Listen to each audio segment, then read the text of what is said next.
快饿死的埃勒德打开孵化了一半的鸟蛋，瞅着里面已经成型的小鸟，犹豫了2秒半钟，最终鼓足了勇气，也下定了决心。It's food.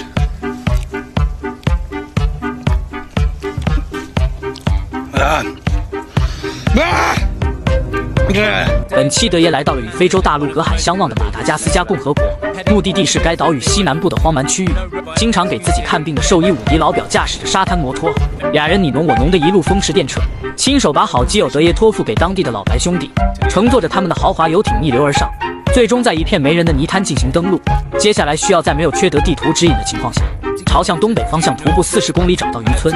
当然随身携带的还有几件特殊装备、紧急医疗包和保持联络的大哥大，以及一架自动追踪拍摄的无人机。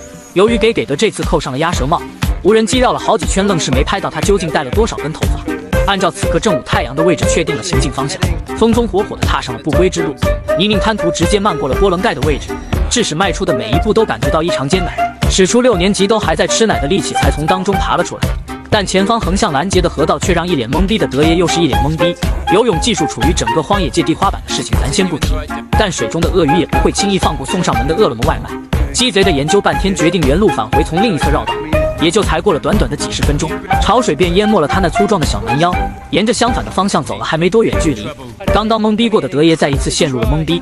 大范围的海水正以肉眼可见的速度快速上涨，没办法的办法，最后只能退居到一片沙洲，在上面忍饥挨饿的度过了第1个夜晚。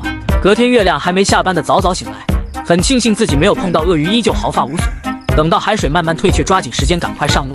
酷热气温加上长时间没有淡水的补充，让他感到浑浑噩噩，随时有可能中暑。暗自下定决心，今天在渴死之前必须找到水源。经过2个半小时的长途跋涉，可算踩上了硬实的土地。突然的强烈反光下的松鸡妈妈弃窝而逃，留下的鸟蛋让简陋德看到了一丝生机，二话不说善良地将其打开，盯着血淋淋的蛋液，怀疑自己接受食物的下限。经过半天思想斗争，含着泪的连干2大颗，虽然些许恶心，却能提供一定的热量和水分，补充的蛋白质含量更是超过了牛肉的5倍。